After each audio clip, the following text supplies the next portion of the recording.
Quando você viu alguém falhar como pai ou mãe? Minha ex-esposa, Raquel, fica com nossa filha Helen todos os fins de semana, e todo fim de semana Helen volta para casa com uma nova lesão. Um lábio roxo, um joelho ralado, até uma costela fraturada uma vez. Mas a única resposta do tribunal sempre foi: as crianças precisam das mães. Na semana passada, eu estava me preparando para buscá-la quando recebi uma ligação. Era a mãe da amiga dela. Helen está na minha casa em Woodbridge para uma festa do pijama, e a bomba de insulina dela acabou de falhar. Não sabemos o que fazer. O açúcar no sangue dela está em 450 e subindo. Meu estômago despencou, como se o chão tivesse sumido sob meus pés, um vazio gelado tomando conta. Esse número nunca deveria passar de 180. Onde está a insulina reserva dela? Perguntei, já pegando as chaves com dedos trêmulos. Ela não trouxe nenhuma. Sua esposa a deixou aqui e disse que estava tudo na bomba. Minhas mãos tremiam tanto que mal consegui girar a chave na ignição. Raquel sempre carregava a insulina reserva na bolsa, um gesto que ela exibia com orgulho. Ela fez questão de ostentar isso durante as audiências de custódia, provando que mãe preparada e atenciosa ela era. Liguei para ela imediatamente. O barulho estridente de um cassino ecoava ao fundo, vozes e máquinas misturadas em um caos ensurdecedor. A bomba de Helen falhou. Ela precisa de insulina agora. Você está a apenas 15 minutos da casa da festa do pijama. Sim, sim, sim. Acabei de bater um recorde histórico, ela respondeu, a voz cheia de uma excitação que me cortou como uma faca. Nossa filha está morrendo, gritei, a garganta apertada. Você precisa sair agora. Houve uma pausa, longa demais, e eu podia ouvir as vozes dos croupiers ao fundo, um contraste cruel com a urgência que me consumia. Estou na mesa de apostas altas. Não me importa a mesa. Estou devendo $3.000. Preciso recuperar isso. Bati a mão no volante com força, o carro voando a 140 km por hora na rodovia, o velocímetro tremendo tanto quanto meu coração. Nossa filha vai morrer. Estou a 45 minutos de distância. Você está a 15. Então chama uma ambulância. Eles não carregam insulina. Você sabe disso. Só a caneta de prescrição dela funciona. Está na minha bolsa. Estou no meio de uma jogada. Me dá 20 minutos. A mãe da festa do pijama me mandou uma foto às 0h15. Helen, inconsciente no chão frio do banheiro, os lábios pálidos como papel, vômito manchando sua blusa. O texto dizia, ela está acima de 500 agora. Mal responde. Cada palavra era um soco no peito. Liguei para Raquel de novo, gritando agora, a voz rouca de desespero. Ela está morrendo, morrendo. Entra no carro. Para de ser dramático e para de ligar. Você me fez perder essa rodada. O croupier achou que eu estava trapaceando com sinais. Isso custou mais 500 por sua causa. Desliguei e chamei o 190, explicando tudo entre lágrimas que queimavam meu rosto. Eles disseram que me encontrariam lá, mas confirmaram o que eu já sabia, como um peso esmagador. Os paramédicos não podem administrar insulina sem a caneta de prescrição. Quando cheguei à casa às 0h38, os pneus gritando contra o asfalto, a ambulância já estava lá. Helen estava em uma maca, completamente inconsciente, uma figura frágil envolta em cobertores. O paramédico parecia sério, os olhos carregados de uma gravidade que me gelou. O açúcar no sangue está alto demais para nosso medidor ler. Precisamos de insulina imediatamente. Minha ex tem. Ela está vindo. Mas não estava, e cada segundo que passava era uma eternidade de angústia. Não por mais 42 minutos. Tentei ligar diretamente para o cassino, minha voz tremendo de fúria e medo. Minha filha está morrendo. Minha ex-esposa, Raquel Becker, está na mesa de apostas altas. Ela tem um remédio que salva vidas. Por favor, façam ela sair. Senhor, não podemos forçar os clientes a sair por assuntos pessoais. A frieza da resposta me atingiu como um tapa. Não é pessoal. Uma criança está morrendo. Desculpe-me, senhor. Os paramédicos chegaram. Pedi que ligassem para ela, achando que profissionais médicos poderiam atravessar aquela muralha de indiferença. O paramédico-chefe tentou, a voz firme e urgente. Senhora, sua filha está em cetoacidose diabética. Os órgãos dela estão parando. Ouvi a resposta dela pelo telefone dele, cada sílaba como uma facada. Eu sou a mãe dela. Eu decido quando é sério o suficiente para sair. Quando Raquel finalmente apareceu na emergência às 1h20, com sua bolsa de grife pendurada no ombro, cheirando a fumaça de cigarro e vinho tinto, Helen já estava na UTI pediátrica, conectada a máquinas que lutavam para mantê-la viva. Ela jogou a caneta de insulina para a enfermeira como se fosse um objeto qualquer, sem peso, sem significado. Aí está. Só para você saber, suas ligações constantes me fizeram perder $6.000 hoje. Eu não conseguia falar, engolido por uma mistura de incredulidade e ódio. Nossa filha estava em diálise, tubos e monitores cercando seu corpo pequeno. O médico tinha acabado de explicar que os rins dela estavam funcionando a apenas 40%. Raquel virou-se para o médico, sem nem olhar para Helen atrás do vidro, como se nossa filha fosse invisível. Isso é porque a bomba estava com defeito, certo? Erro de fabricação. A voz dela era quase casual, como se estivesse discutindo um produto com defeito. Senhora, isso é porque ela não recebeu insulina por mais de 2 horas em uma situação de risco de vida. O rosto de Raquel ficou vermelho, uma máscara de raiva. Ela virou-se para mim. Você deveria ter garantido que a mãe da festa do pijama tivesse suprimentos reserva. Que tipo de pai manda uma criança diabética sem reserva? A acusação era um golpe baixo, mas a verdade me ancorava. A reserva estava na sua bolsa. No cassino. Não ouse me culpar. Você é quem mora a 45 minutos de distância. Você escolheu morar tão longe. Se você morasse mais perto, isso não teria acontecido. O médico interrompeu, sua voz cortando a tensão, para explicar que Helen precisaria de diálise 3 vezes por semana, possivelmente por meses. Talvez para sempre, uma possibilidade que pairava como uma sombra. Não tínhamos ideia se ela voltaria a ser a mesma, a menina risonha que amava desenhar e correr no parque. Raquel pegou o celular e começou a digitar, indiferente. Preciso documentar essa negligência. 2 dias depois, eu estava com Helen na UTI, segurando sua mão enquanto máquinas apitavam ao fundo, quando recebi a notícia. Os órgãos de Helen falharam. Ela não resistiu, e o mundo pareceu desabar ao meu redor. Chorei tanto que minhas lágrimas secaram, o rosto inchado e a alma despedaçada. Nas 36 horas seguintes, liguei para Raquel mais de 50 vezes, mas ela nem visitou uma vez, como se nossa filha fosse apenas um inconveniente passageiro. Foi quando parei de chorar. Não porque não estava devastado. Eu estava, cada fibra do meu ser gritava de dor. E não porque minha vida não estava destruída, porque estava, reduzida a cinzas. Mas porque sabia que tinha que destruir Raquel, não com violência, mas com a verdade.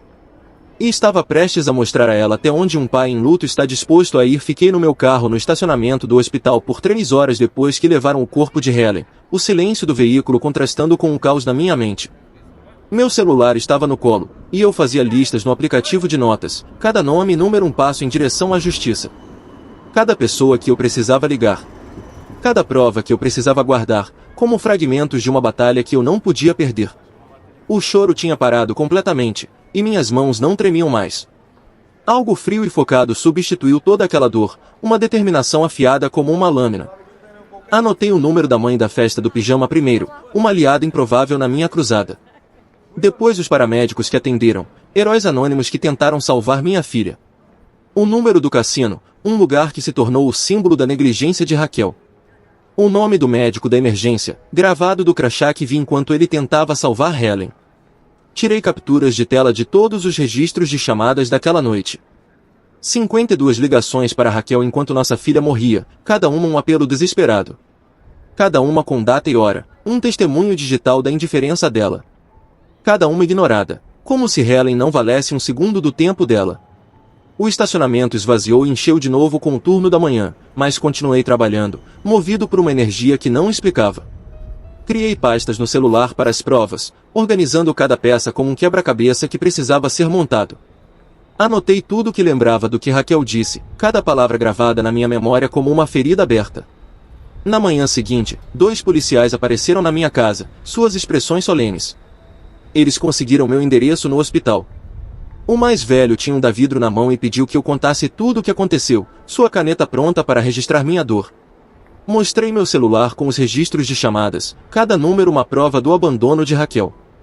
Dei o número da mãe da festa do pijama, uma testemunha crucial.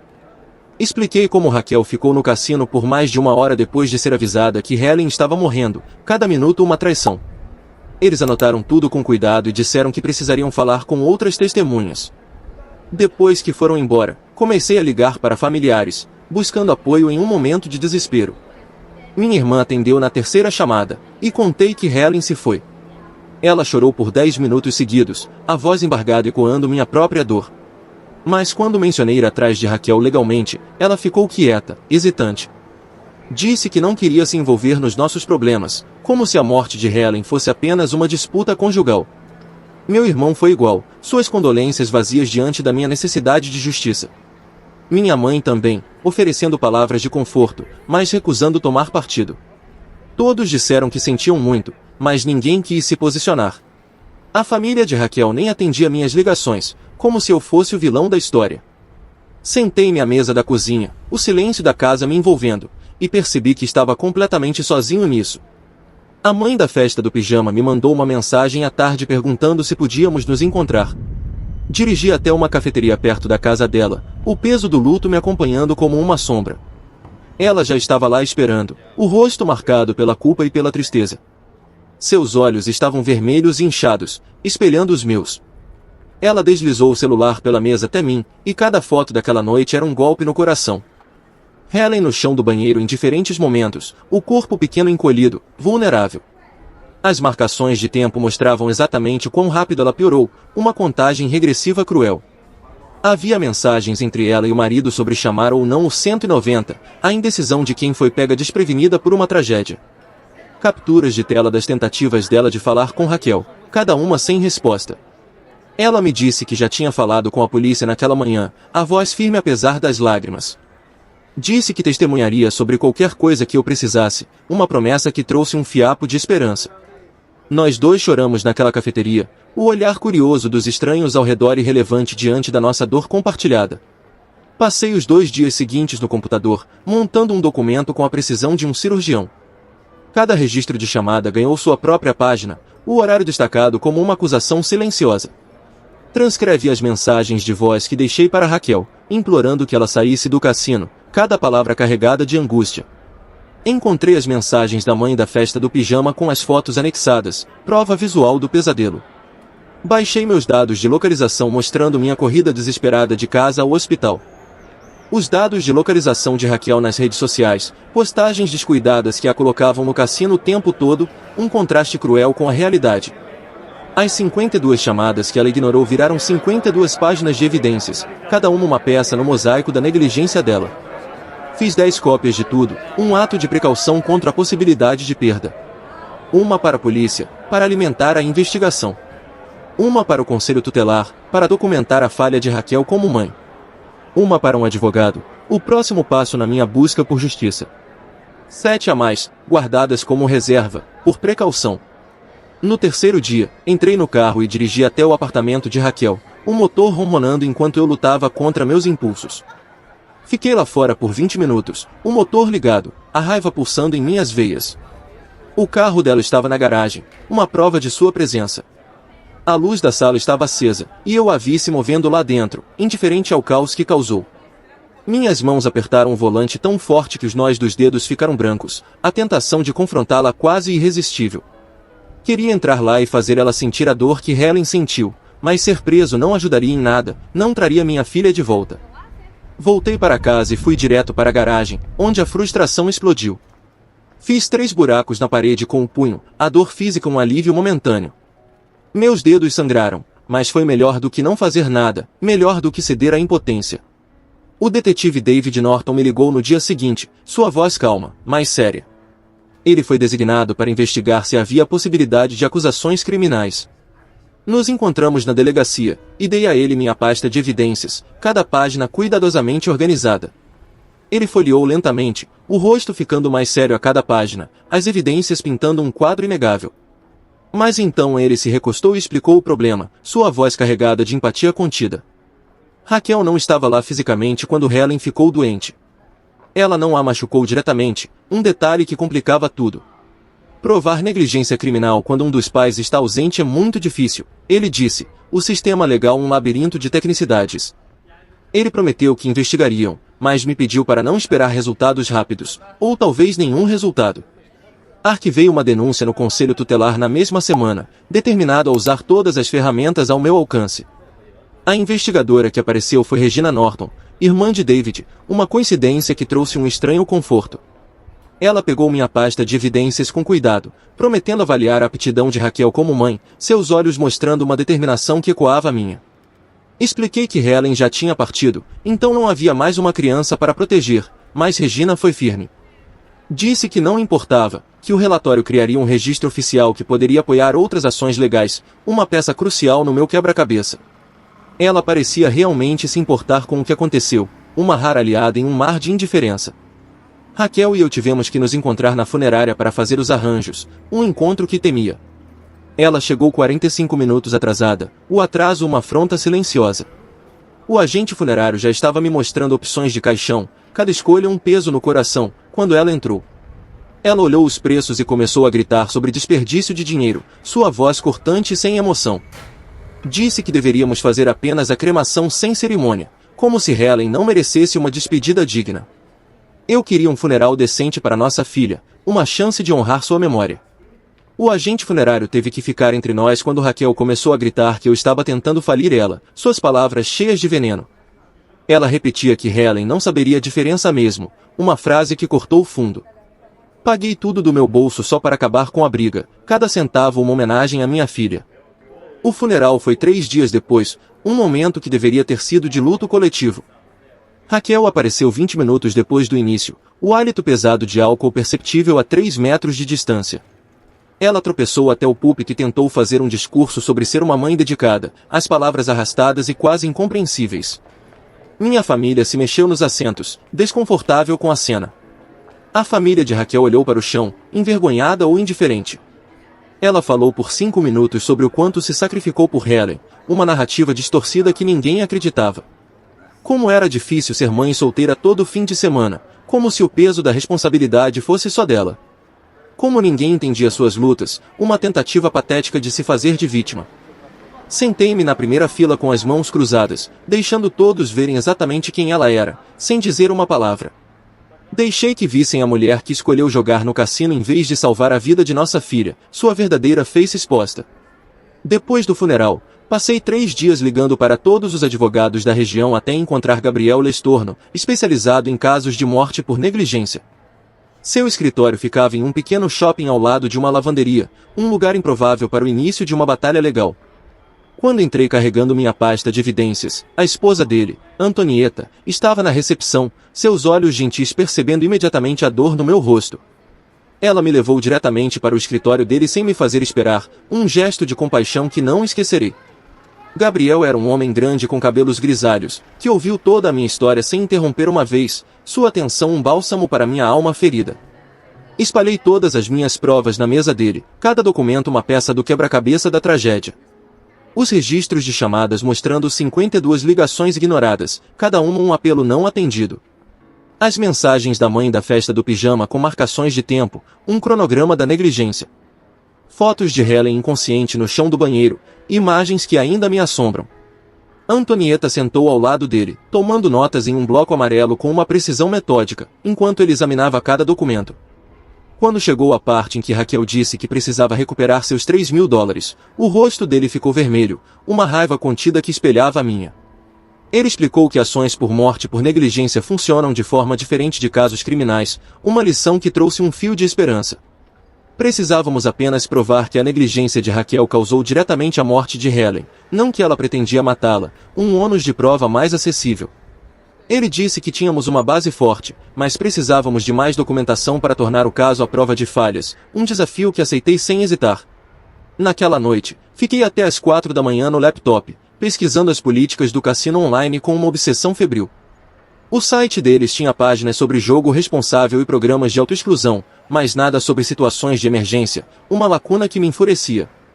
Encontrei o manual corporativo deles por meio de um post no LinkedIn de um ex-funcionário, e havia protocolos detalhados para remover clientes bêbados, identificar contadores de cartas e lidar com emergências médicas no salão de jogos. Mas não havia absolutamente nada sobre notificar jogadores sobre emergências familiares ou qualquer dever de intervir quando alguém se recusa a sair por causa de uma criança morrendo, uma omissão que parecia quase criminosa. Essa lacuna nos procedimentos significava que eles não tinham uma política obrigando a ajudar, mas também não tinham uma política impedindo de ajudar, um detalhe que Gabriel achou promissor. Imprimi tudo e destaquei as seções relevantes, cada página um passo adiante. Na manhã seguinte, dirigi até o departamento de registros do hospital e preenchi pedidos formais para todos os arquivos médicos de Helen, minha voz tremendo ao explicar o motivo. A funcionária disse que levaria 2 semanas para processar, mas quando contei o que aconteceu, seus olhos se suavizaram, e ela foi aos fundos, voltando 20 minutos depois com tudo. O relatório da ambulância foi um golpe no coração. Ele documentava o açúcar no sangue de Helen acima de 600 quando chegaram, a respiração dela superficial, a pele fria e pegajosa, sinais de um corpo em colapso. Os formulários de admissão do hospital mostravam que ela estava em cetoacidose diabética grave, com os órgãos já começando a falhar, uma corrida contra o tempo que perdemos. Mas a pior parte foram as notas do médico, precisas e devastadoras, dizendo que, com a administração imediata de insulina, ou seja, dentro de 30 minutos da falha, Helen teria tido 95% de chance de recuperação total. Em vez disso, ela ficou mais de 2 horas sem insulina, cada minuto uma sentença. O relatório do legista confirmou a causa da morte como complicações de cetoacidose diabética devido à falta de insulina, uma verdade que pesava como chumbo. Fiz 3 cópias de tudo, cada um num lembrete do que estava em jogo. Na semana seguinte, escrevi cada detalhe daquela noite para Gabriel, começando desde quando a mãe da festa do pijama me ligou, um exercício que exigiu revisitar a dor. 20 páginas de fatos puros, sem emoções, apenas o que aconteceu e quando, uma linha do tempo implacável. Incluí citações exatas das minhas ligações com Raquel, cada palavra um testemunho de sua indiferença, o que o funcionário do cassino disse quando implorei para que a fizessem sair, o que o paramédico me disse sobre não poder administrar insulina. Escrever tudo isso me fez ver a linha clara desde Raquel escolhendo ficar no cassino até Helen morrendo naquela cama de hospital, um fio de negligência que conectava cada decisão errada. Cada ponto de decisão onde ela poderia ter saído, mas não saiu, cada escolha um prego no caixão da nossa filha. Cada minuto que passou enquanto o corpo de nossa filha se envenenava, uma traição que não podia ser desfeita. Gabriel leu meu depoimento 3 vezes, fazendo anotações nas margens com uma caneta vermelha, sua concentração um reflexo da minha. Ele me fez assinar e datar cada página, um ritual que solidificava nosso compromisso. Naquela tarde, Gabriel redigiu cartas de preservação e as enviou por correio registrado para o departamento jurídico do cassino e para o apartamento de Raquel, cada palavra cuidadosamente escolhida. As cartas exigiam que preservassem todas as filmagens de vigilância daquela noite, todos os registros de transações mostrando as atividades de jogo de Raquel, os dados do cartão de recompensas dela e quaisquer registros telefônicos de chamadas feitas de ou para o cassino. Ele explicou que destruir qualquer uma dessas evidências após receber a carta seria destruição de provas, o que poderia resultar em sérias consequências legais, uma ameaça que esperávamos que pesasse. Os advogados do cassino responderam em 48 horas, dizendo que cumpririam, mas apenas com uma ordem judicial, uma manobra previsível. Raquel nunca respondeu, seu silêncio uma confissão tácita. Arquivamos a ação por morte por negligência na segunda-feira seguinte, e Gabriel contratou um oficial de justiça para entregar os papéis a Raquel no apartamento dela. O oficial bateu por 10 minutos antes que ela finalmente atendesse, e ele disse que ela jogou os papéis de volta nele e bateu a porta, um gesto que resumia sua atitude. Ele pegou os papéis do chão do corredor e os deixou na porta dela, o que ainda contava como notificação válida, um pequeno triunfo técnico. Gabriel me avisou que isso era apenas o começo de uma luta longa e cara, mas pelo menos estávamos fazendo algo em vez de apenas ficar sofrendo, uma ação que dava propósito à minha dor. 2 dias depois, Regina Norton do Conselho Tutelar ligou para uma reunião de acompanhamento comigo, sua voz carregada de uma seriedade que me deu esperança. Ela já tinha feito uma visita ao apartamento de Raquel, e embora não pudesse compartilhar detalhes por causa das regras de confidencialidade, disse que havia descobertas preocupantes sobre a situação de vida e as prioridades de Raquel que seriam documentadas no relatório. Sua voz soava enojada quando mencionou encontrar recibos de apostas e garrafas de vinho vazias, mas nenhum alimento na geladeira, um retrato da negligência que ecoava a tragédia. Na semana seguinte, recebi papéis no trabalho, bem na frente dos meus colegas, uma humilhação pública. Raquel tinha pedido uma ordem de restrição, alegando que eu a estava assediando com ligações ameaçadoras e aparecendo no apartamento dela, uma mentira descarada. Era tudo falso, já que eu não a contatava desde o funeral, mas ainda assim tive que contratar Gabriel para me defender, o que significou mais uma taxa de retenção que eu mal podia pagar. Vendi minha moto naquele fim de semana para cobrir os custos legais, cada venda uma renúncia dolorosa. Pesquisei online pela estrutura corporativa do cassino e descobri que a responsável pela conformidade era uma mulher chamada Neide Campbell. Liguei diretamente para o escritório dela e deixei uma mensagem explicando quem eu era e pedindo para discutir as políticas de notificação de emergência, minha voz firme apesar da exaustão. Ela retornou no dia seguinte, na defensiva desde o início, dizendo que o cassino não tinha obrigação legal de intervir em assuntos pessoais, uma resposta que me enfureceu. Mas quando insisti sobre se eles tinham revisado suas políticas depois que uma criança morreu porque uma cliente não quis sair, ela admitiu, com relutância, que estavam fazendo uma revisão interna. Ela concordou em uma reunião formal na semana seguinte, um pequeno passo adiante. Enquanto isso, entrei em contato com o fabricante da bomba de insulina e solicitei todos os dados do dispositivo de Helen nas 48 horas antes de sua morte, determinado a deixar cada pedra virada. A equipe técnica deles me enviou um relatório detalhado, um documento clínico que era devastador em sua clareza. Ele mostrava que a bomba enviou 17 alarmes urgentes a partir das 23 horas e 45 daquela noite, cada um exigindo reconhecimento manual e intervenção com insulina reserva. Os alarmes ficavam cada vez mais urgentes, com o último alertando sobre níveis de açúcar no sangue potencialmente fatais, um grito eletrônico que Raquel ignorou. Isso provava que ela teve avisos claros e repetidos de que Helen precisava de ajuda imediata, mas escolheu ignorar todos, uma traição que não podia ser justificada. Gabriel me ligou na manhã seguinte, a voz cheia de determinação, dizendo que estava redigindo intimações para o cassino obter as filmagens de vigilância daquela noite, além de todos os dados do cartão de recompensas de Raquel mostrando quanto tempo ela ficou lá e o que jogou. Os advogados do cassino imediatamente entraram com moções para bloquear as intimações, alegando privacidade do cliente e que não tinham dever de preservar evidências, uma tática que esperávamos. Mas Gabriel já tinha contra-argumentos prontos sobre as filmagens serem evidências materiais em um caso de morte por negligência, sua estratégia afiada como uma lâmina. 3 semanas de idas e vindas de documentos legais depois, o juiz finalmente ordenou que cumprissem e entregassem tudo em 10 dias, uma vitória que trouxe um alívio momentâneo. Enquanto isso, dirigi até a casa da mãe da festa do pijama com Antonieta, a esposa paralegal de Gabriel, que levou toda a papelada para um depoimento juramentado. A mãe ainda estava abalada com aquela noite, suas mãos tremendo enquanto assinava página após página, descrevendo exatamente o que testemunhou, incluindo as palavras exatas de Raquel ao telefone, cada frase um testemunho da negligência. Quando ela ligou implorando para que Raquel trouxesse a insulina, como Helen passou de falar para inconsciente em menos de 1 hora, e como ela teve que segurar o cabelo da minha filha enquanto ela vomitava antes de perder a consciência completamente, uma cena que a perseguia. Antonieta gravou tudo no celular também, documentando oficialmente cada detalhe sobre a linha do tempo e a condição de Helen, um registro que fortalecia nosso caso. Na mesma semana, descobri que Raquel tinha começado a postar no Facebook sobre a morte de Helen, distorcendo tudo para se fazer de vítima, uma manipulação que me enojava.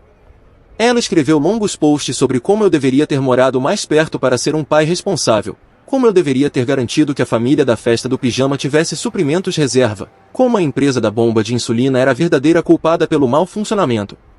Alguns amigos em comum estavam realmente comprando as mentiras dela e comentando com simpatia, enquanto outros que sabiam a verdade ficavam em silêncio porque não queriam se envolver no drama, uma covardia que doía.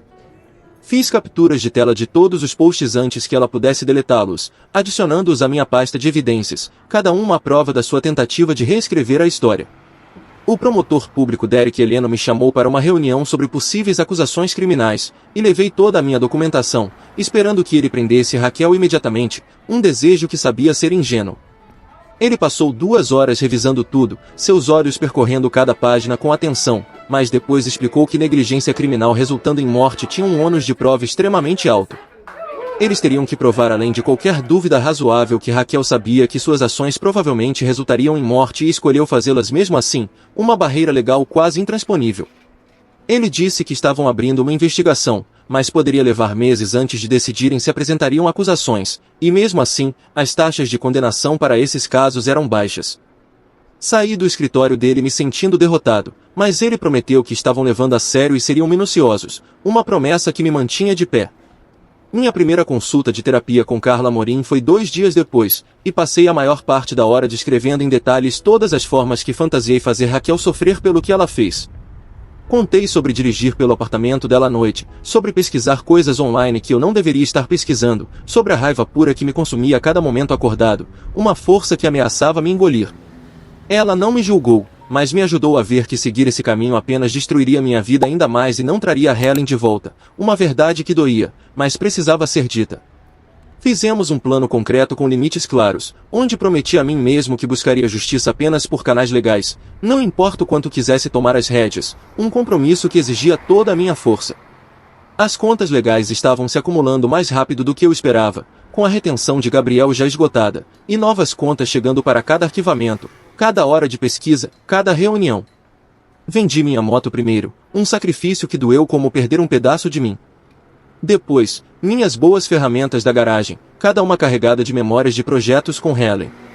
Depois, alguns móveis que eu não precisava de verdade, e finalmente o relógio do meu pai, que eu planejava dar a Helen quando ela fizesse 18 anos, uma herança que agora nunca seria entregue.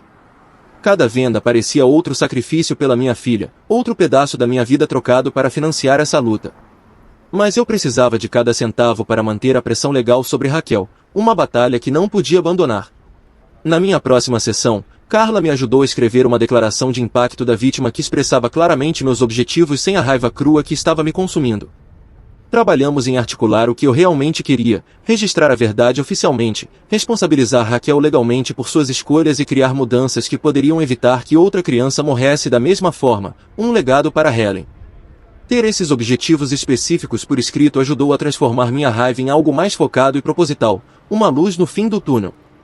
Neide, do cassino, ligou para agendar uma reunião virtual sobre suas políticas, e Gabriel passou horas me preparando com perguntas sobre o dever de cuidado deles quando os clientes são notificados sobre emergências envolvendo crianças.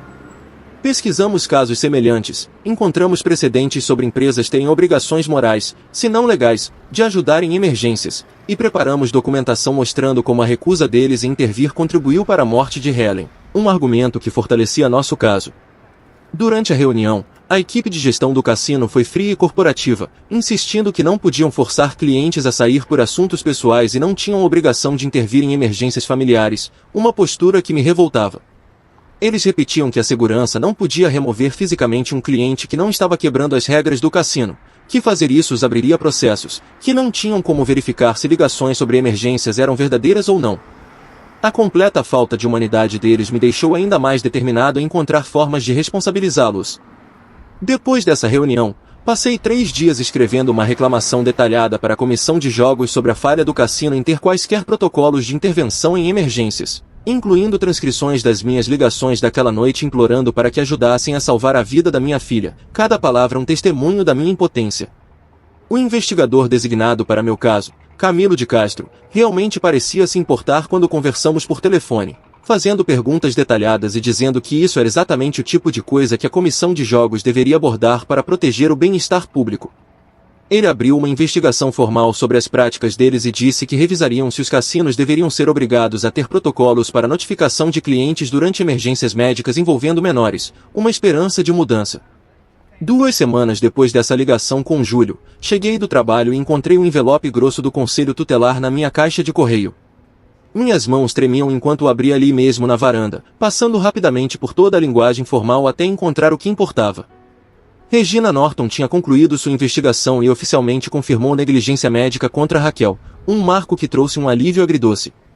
A carta expunha em termos burocráticos frios como a recusa de Raquel em sair do cassino enquanto possuía medicamentos que salvam vidas constituía negligência infantil sob a lei estadual, uma validação oficial da minha luta. Li 3 vezes antes de entrar em casa, a emoção me dominando, então imediatamente escaneei e enviei cópias para Gabriel e Antonieta. Isso não era acusações criminais, Regina tinha sido clara sobre isso desde o início, mas ter uma agência governamental oficial confirmando que as ações de Raquel mataram nossa filha parecia a primeira vitória real em meses, um passo em direção à justiça. Guardei o original no meu arquivo com todas as outras evidências, mais uma munição para o caso civil, um arsenal que crescia a cada dia. Na manhã seguinte, Gabriel me chamou ao escritório dele, onde tinha uma pilha de papéis espalhada pela mesa de conferências, cada um pedaço da verdade. Os registros telefônicos da operadora de Raquel finalmente chegaram após semanas de idas e vindas legais, e eles pintavam um quadro condenatório, um retrato inegável da negligência. Os dados de localização mostravam Raquel chegando ao cassino às 20h47 e não saindo até 1h08, bem depois de Helen já estar morrendo na UTI, cada minuto uma escolha consciente. Os registros de chamadas mostravam cada uma das minhas 52 ligações sem resposta, cada uma durando apenas segundos antes de ser recusada, uma rejeição deliberada. Gabriel apontou para marcações de tempo específicas mostrando Raquel rejeitando ativamente chamadas enquanto fazia apostas, um sincronismo que era impossível ignorar. Os registros de transações do cassino coincidiam perfeitamente com as chamadas recusadas, uma linha do tempo que contava a história da traição. Passamos 3 horas criando um gráfico de linha do tempo que mostrava exatamente onde Raquel estava e o que ela estava fazendo enquanto os órgãos de nossa filha estavam parando, cada detalhe uma prova da sua indiferença. Antonieta tirou fotos de tudo e começou a organizar no arquivo mestre enquanto Gabriel explicava como usaríamos isso nas deposições, uma estratégia que parecia cada vez mais sólida. Pensei que as coisas estavam indo na direção certa até que o oficial de justiça apareceu na minha porta 4 dias depois, um lembrete de que a batalha estava longe de terminar. Raquel estava me processando por sofrimento emocional, difamação e assédio, pedindo danos de $200 mil, uma tentativa desesperada de desviar a culpa. O advogado dela, Eduardo Boyle, tinha criado uma narrativa me pintando como um ex-marido vingativo usando a morte de nossa filha para destruir a vida de Raquel por despeito, uma mentira que me enfurecia. O processo alegava que eu tinha orquestrado uma campanha de assédio por meio do Conselho Tutelar, da Comissão de Jogos e das redes sociais para arruinar a reputação e a saúde mental dela, uma distorção grotesca da verdade. Dirigi direto para o escritório de Gabriel com os papéis, meus dedos brancos no volante, a raiva ameaçando me consumir. Ele leu rapidamente, balançando a cabeça para algumas das alegações mais ridículas, depois me garantiu que isso era uma tática defensiva comum, uma tentativa de desviar o foco.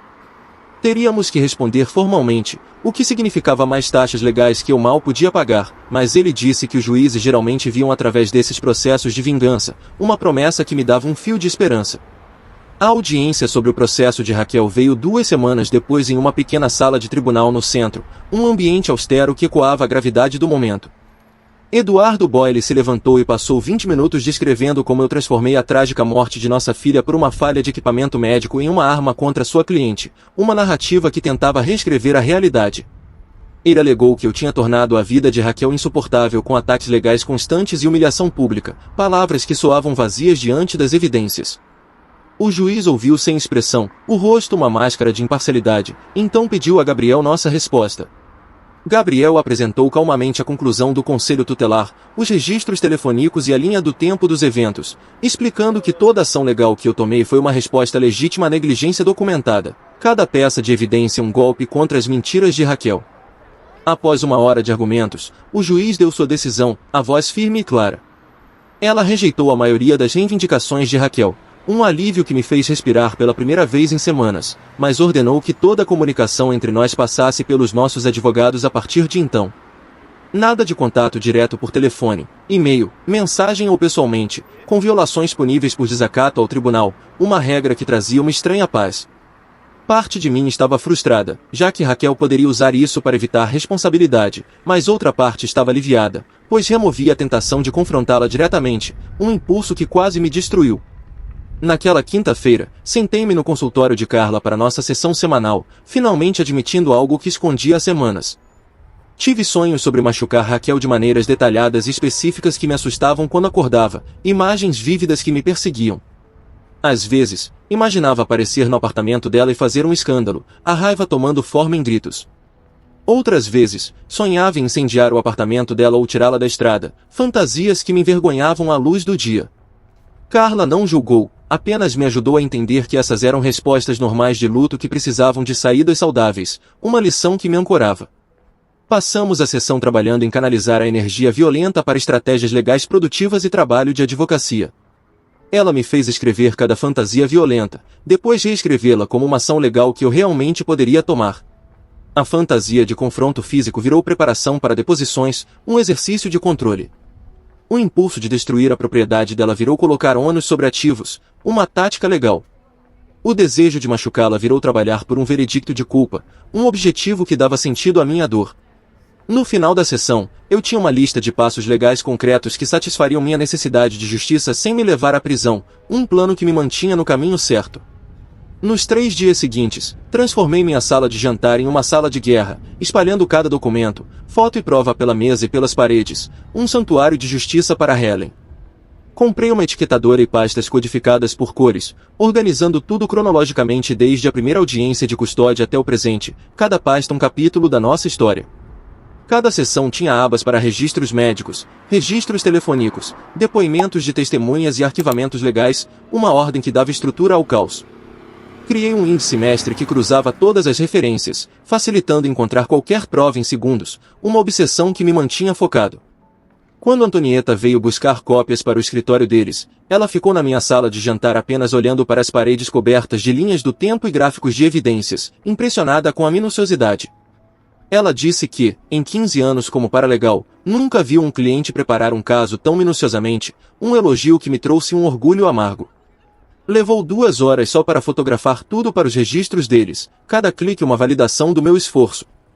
Na segunda-feira seguinte, Júlio ligou com a notícia de que a Comissão de Jogos agendou uma audiência oficial para revisar as políticas de intervenção em emergências do cassino. Ele disse que minha reclamação desencadeou uma investigação maior sobre se os cassinos tinham algum dever de ajudar quando informados sobre emergências médicas envolvendo crianças, um impacto que ia além do meu caso. A audiência seria em 3 semanas, e eles queriam que eu testemunhasse sobre o que aconteceu naquela noite, uma oportunidade de dar voz a Helen. Passei o resto do dia pesquisando casos semelhantes e encontrei 3 instâncias em outros estados onde cassinos foram responsabilizados por não responder a emergências, precedentes que fortaleciam nosso argumento. Enquanto vasculhava as redes sociais de Raquel procurando evidências, notei algo interessante no fundo de uma das fotos dela. Havia um aviso de despejo colado na porta dela que ela aparentemente não viu ao tirar uma selfie, uma ironia cruel. Fiz uma pesquisa em registros públicos e descobri que ela estava 3 meses atrasada no aluguel e enfrentava um despejo ordenado pelo tribunal, uma vulnerabilidade que poderíamos explorar. Quando contei a Gabriel, ele ficou animado, explicando que poderíamos colocar ônus em quaisquer ativos ou renda para nosso julgamento civil, incluindo o depósito de segurança dela e quaisquer ganhos futuros, uma tática que prometia pressão. O peso moral de potencialmente deixar a mãe da minha filha sem teto pesou sobre mim, uma dúvida que me corroía. Mas então lembrei de Helen morrendo sozinha enquanto Raquel escolhia Blackjack em vez da nossa bebê, e a dúvida se dissipou. 2 noites depois, cometi um erro que poderia ter arruinado tudo, um momento de fraqueza que quase me custou caro. Estive bebendo sozinho, olhando as fotos de Helen, seus olhos brilhantes me encarando, e de repente me vi no carro com o motor ligado. O endereço de Raquel estava no meu celular, a raiva uma força viva que me impulsionava. A raiva parecia estar me devorando vivo, e tudo o que eu queria era fazer ela sentir a dor que eu sentia todos os dias, um desejo que ameaçava me consumir. Cheguei a 3 quarteirões antes que algo em mim voltasse à realidade, um momento de clareza que me salvou. Encostei e liguei para Carla, que falou comigo por 1 hora, sua voz calma me ancorando até que eu estivesse calmo o suficiente para dirigir para casa. Na manhã seguinte, acordei doente de vergonha e medo por ter chegado tão perto de jogar tudo fora, um arrependimento que queimava. Despejei cada garrafa na pia, o som do líquido escorrendo um juramento silencioso, e prometi a foto de Helen que ficaria sóbrio e estratégico, que conseguiria a justiça do jeito certo, um voto que renovava minha determinação. Após semanas de Eduardo Boyle arquivando moção após moção tentando atrasar os procedimentos, o juiz finalmente se cansou e marcou uma data firme para a deposição de Raquel, um marco que trouxe alívio e ansiedade. Gabriel passou 6 horas me preparando para o que estava por vir, explicando como Eduardo tentaria distorcer minhas palavras e me fazer perder a paciência, uma armadilha que eu precisava evitar. Praticamos com Gabriel interpretando Eduardo, fazendo as perguntas mais horríveis sobre minha criação de Helen e tentando me culpar pela morte dela, cada questão um teste de autocontrole. Ele me ensinou a pausar antes de responder, manter as respostas curtas e factuais, e nunca discutir com o advogado adversário, uma lição que repeti como um mantra. A deposição estava marcada para o próximo mês, e Gabriel me avisou que seria um dos dias mais difíceis da minha vida, sentado diante de Raquel enquanto o advogado dela tentava me quebrar, uma prova de fogo que eu temia, mas enfrentaria. 3 semanas depois, estou sentado em uma sala de conferências, o ar pesado com tensão, vendo Raquel mentir descaradamente enquanto uma estenógrafa digita cada palavra, cada sílaba um registro da sua falsidade. Eduardo a tinha treinado bem, mas não o suficiente, Por que ela continuava esquecendo qual versão dos eventos deveria seguir, suas contradições se acumulando? Primeiro, ela disse que não sabia que Helen estava doente, uma mentira que não resistia aos fatos. Depois, disse que achava que era apenas um açúcar alto que desceria sozinho, uma desculpa frágil. Depois, alegou que a mãe da festa do pijama nunca disse que era uma emergência, uma distorção que desafiava a realidade. Gabriel a deixou falar por 2 horas, ocasionalmente fazendo perguntas simples que a faziam se contradizer repetidamente, cada erro uma vitória para nós. Os dedos da estenógrafa não paravam, capturando cada palavra enquanto Raquel se afundava a cada resposta. Em um momento, Gabriel perguntou sobre as ligações, e ela realmente disse as palavras que reviraram meu estômago, cada sílaba um golpe. Olha, mesmo que eu soubesse que ela estava com problemas, eu não sou médica. Como eu deveria saber que era tão sério? Gabriel pausou e repetiu as palavras dela lentamente, garantindo que a estenógrafa capturasse tudo, um momento que selava sua culpa. Eduardo tentou pedir uma pausa, mas Raquel continuou falando, dizendo que tinha planos importantes naquela noite e não podia largar tudo por algo que talvez não fosse nada, uma admissão que ecoava sua negligência. A deposição durou 6 horas, e no final, Raquel tinha nos dado contradições suficientes para encher 20 páginas, um presente inesperado para nosso caso. 2 dias depois, Júlio ligou com uma notícia que me fez sorrir pela primeira vez em meses, um raio de luz em meio à escuridão. O cassino emitiu um comunicado à imprensa anunciando que estava revisando suas políticas de intervenção em emergências para situações envolvendo crianças, uma mudança que eu não esperava. Eles fizeram questão de afirmar 3 vezes que isso não era uma admissão de responsabilidade em nosso caso, mas Júlio explicou que isso era realmente grande, porque mostrava que eles estavam preocupados com a investigação da comissão de jogos, uma pressão que meu caso tinha criado. As mudanças de política não ajudariam Helen, mas talvez outra criança pudesse ser salva porque um funcionário do cassino realmente faria algo quando um pai dissesse que seu filho estava morrendo, um legado que dava sentido à minha luta. Eu estava no meio das compras de supermercado, o carrinho meio cheio de itens que mal registrava, quando meu celular tocou com um número que reconheci como do escritório do promotor público. Derek Heleno se apresentou, sua voz firme, e disse que estavam reabrindo a investigação criminal com base em novas evidências do relatório do Conselho Tutelar e das transcrições da deposição, uma notícia que me fez parar no meio do corredor. Ele explicou que agora estavam considerando possíveis acusações de homicídio por negligência em vez de apenas perigo à criança, uma escalada que trouxe esperança, embora ele tenha sido cuidadoso ao me avisar que a acusação ainda era incerta porque provar intenção criminal em casos de negligência era incrivelmente difícil. Abandonei meu carrinho no corredor de cereais, os pacotes coloridos um borrão, e fiquei no carro por 20 minutos processando o que isso significava. Acusações criminais reais, não apenas ações civis, consequências reais que poderiam incluir prisão, um vislumbre de justiça. Na manhã seguinte, Gabriel me ligou às 6 da manhã, o que nunca significava boas notícias, e meu coração acelerou antes mesmo de ele falar. A mãe da festa do pijama o contatou chorando porque Raquel apareceu na casa dela na noite anterior, exigindo que ela mudasse seu depoimento, uma tentativa desesperada de manipulação. Raquel aparentemente ameaçou processá-la por não levar Helen ao hospital ela mesma e disse que tornaria sua vida um inferno se ela testemunhasse no tribunal, palavras que revelavam seu desespero. A mãe da festa do pijama foi inteligente o suficiente para gravar tudo com a câmera da campainha, uma prova que fortaleceu nosso caso, e já tinha registrado um boletim de ocorrência. Em poucas horas, Raquel tinha acusações de tentativa de intimidação de testemunha adicionadas à sua crescente lista de problemas legais, um erro que a enterrava ainda mais. Eduardo devia estar tendo a pior semana de sua carreira tentando gerenciar a bagunça que Raquel continuava criando para si mesma, uma ironia que quase me fazia sorrir. 3 dias depois, eu estava sentado em um prédio do governo no centro, o ar pesado com burocracia, esperando para testemunhar na audiência da comissão de jogos. Quando me chamaram, enfrentei 5 membros da comissão, seus rostos inicialmente indiferentes, como se estivessem cumprindo uma formalidade.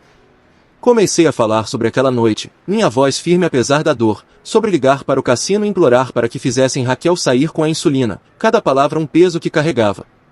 Mostrei fotos de Helen do último aniversário dela, o sorriso brilhante que iluminava qualquer sala, depois as da UTI, seu corpo pequeno perdido entre tubos e máquinas, e vi os rostos deles mudarem, a indiferença dando lugar à empatia.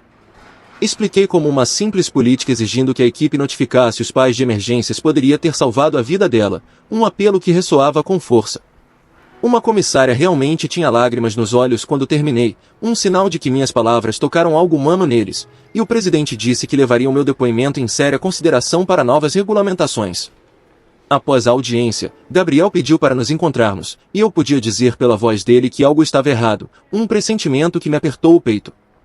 Ele e Antonieta me sentaram com uma pasta cheia de registros financeiros que conseguiram por meio da descoberta, cada número uma revelação desanimadora.